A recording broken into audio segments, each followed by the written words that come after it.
Hey guys, and recently we got a new sales report for the last quarter for Nintendo, and it reveals some pretty interesting information here.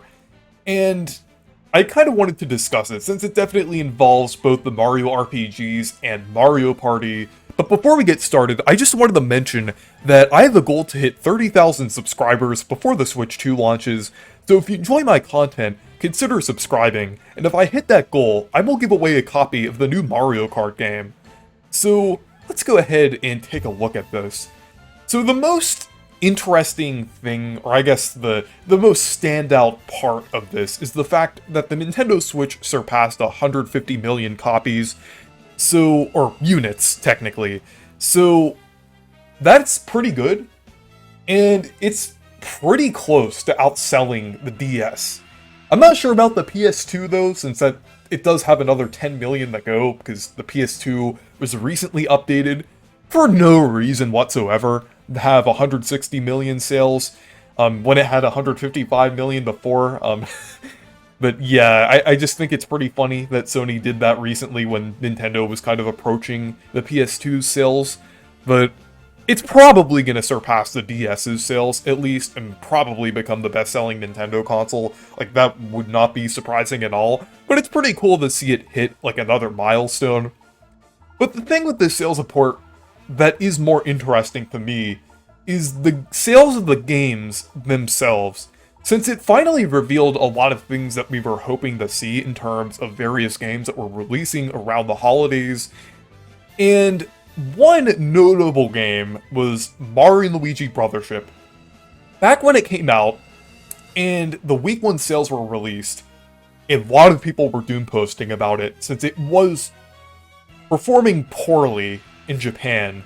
And even the UK, it wasn't like topping charts or anything. So people were like jumping to conclusions and already calling it a flop at that point, even though we didn't really have any definitive sales numbers.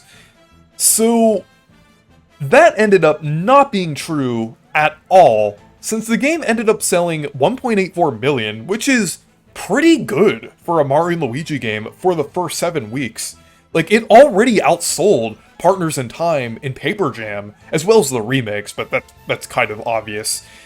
And is pretty close to outselling Superstar Saga as well. It only has a couple 100,000 to go to outsell that. So pretty soon it will be the 3rd best-selling Mario & Luigi game, which is pretty good, I would say, and Nintendo would definitely view that as a success, especially very late in the Switch's lifespan for like a brand new single-player focused game like this. So I think it's safe to say that the future of the Mario & Luigi series is looking pretty good. Like, with the fact that Kadokawa wasn't completely bought out by Sony. Sony only has like a small share in them, and also I don't think that would really affect things that much. And also the fact that Brothership is selling well, I think Nintendo would have an incentive to continue this series with Acquire. I think these sales are looking good, and I think Nintendo thinks this is fine and everything. I don't think that there's really any issues with the series now, so it's pretty good. It's looking pretty good for Mario and Luigi, I'd say. I think, like, that's kind of a lesson to be learned, to not, like, automatically jump to conclusions on these things, like, based on week 1 sales. I know people are so insistent that they're important, and I mean, in some cases they are, but not in every case. Like, sometimes there are other circumstances in the context that can affect the week 1 sales. Like, in the case of Brothership, there was the Dragon Quest III Remake that's extremely popular in Japan and would likely affect the sales of something like Mario & Luigi Brothership. So that's one thing that people weren't considering. So I think, like, I feel like that definitely goes to show that people should really, like, consider these things more. But yeah, I think the future is looking bright for the Mario & Luigi series. But also, another Mario RPG, the one that I'm super obsessed with, Paper Mario, Thousand Year Door is selling pretty well, I would say. A lot of people are concerned that it's only at 2 million, but to put that in perspective, 2 million really isn't that bad for a Mario RPG. That's actually normal. And this is a remake released late in the Switch's lifespan. So I think 2 million is probably a success in Nintendo's eyes, especially since it sold a lot better than a lot of other games that released in 2024.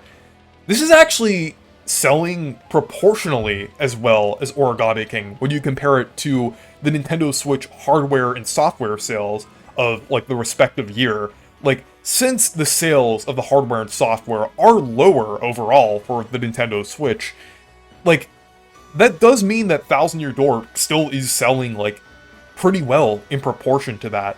Like, when you kind of compare, like, Origami King to the Nintendo Switch software sales in 2020, which, by December 31st, 2020 was 176 million, compared to 3 million with Origami King. That's Origami King basically sold 1.7% of that. And then when you look at Thousand Year Door, which sold 2.06 million, the Nintendo Switch software sales for 2024 are 123 million, which is significantly less than the 2020 software sales.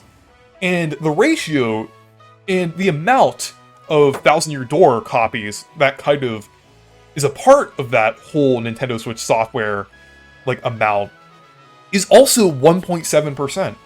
So they're really selling about the same, like, in proportion to each other. Obviously, Origami King did sell better, but, like, looking at the context of the time, they are, like, proportionally selling the same. Like, just when looking at Nintendo Switch sales at the time as a whole.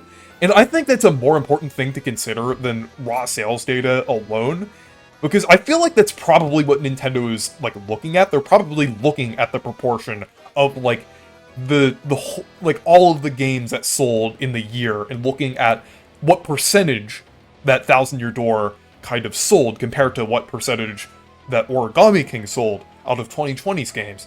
And in the case of Thousand Year Door, it's doing pretty well and about the same as Origami King.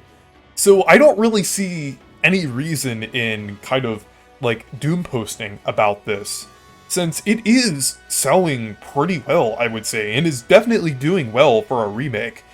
Like, if this was released earlier in the Switch's lifespan, then yeah, we would probably expect, like, sales of, like, 3.5 to 4 million, but like I said, we're very late in the Switch's lifespan, so 2 million is still pretty good, and it will probably have lifetime sales close to, like, 2.3 to 2.5 million, so I don't really think there's anything to worry about for this game. But moving on to Mario Party, Super Mario Party Jamboree is doing excellent right now.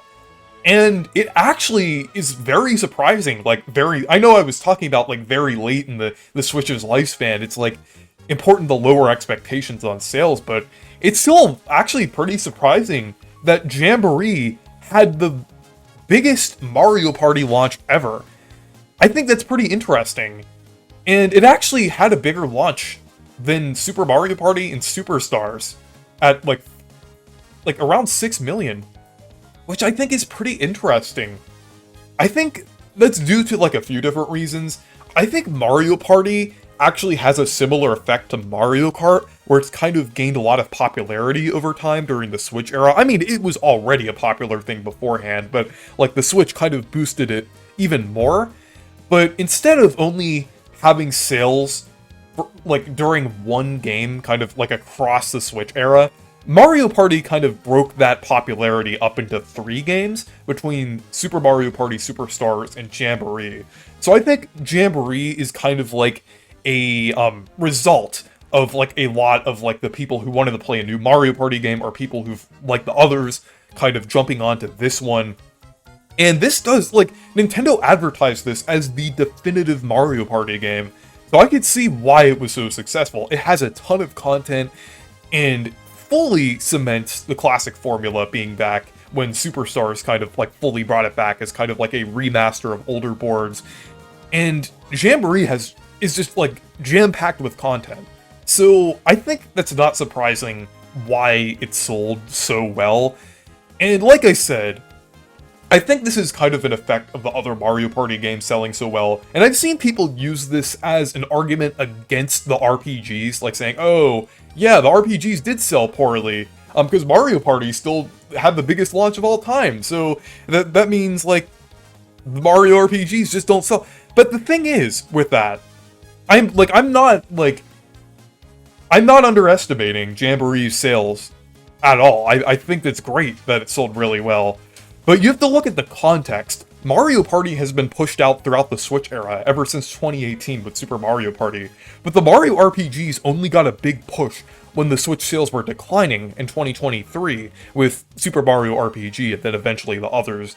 So Mario Party still had a huge advantage over the Mario RPGs. But I would still say the Mario RPGs are doing pretty well for the context that they're in. But I think it's really good that Jamboree is doing well too, because I think this fully cements the fact that we are going to see Mario Party games with the classic formula going forward.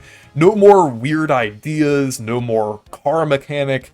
We're just going to have Hudson Soft style Mario Party with some new gimmicks and interesting things thrown in from now on. And I am very happy about that. It feels like Mario Party finally found its footing again, and I think that's great. And also another thing that Jamboree selling well kind of cements is the fact that Nintendo Cube will finally flesh these games out with content again. I think it's like pretty safe to say that this game selling really well will send a message to Nintendo and ND Cube for these games to have a lot of boards, a lot of minigames, and just content overall, because that's like the only thing that Jamboree needed to fix from Superstars, because Superstars did kind of have a lack of content. And Jamboree actually fixed that. It actually has like 7 boards and just a ton of modes and things, which are really fun and just... It definitely feels like the ultimate Mario Party game. So I definitely feel very hopeful for the future of Mario Party now. But yeah, I just say overall, for like most of the Mario series between the Mario RPGs and Mario Party, I think the future is looking pretty good for them, I would say. I think they're selling pretty well overall. But one thing that that never changes, that is still very apparent with these sales, is that Mario Kart 8 Deluxe is still doing extremely well. It sold like over 5 million copies in 2024, which is kind of crazy. And it makes so much sense that Mario Kart 9 is likely going to be the launch title for the Switch too. But yeah, so anyways, thank you guys for watching this video. Make sure to leave a like and subscribe for more, and make sure to check out my Discord server and Blue Sky if you want to. Stay perky!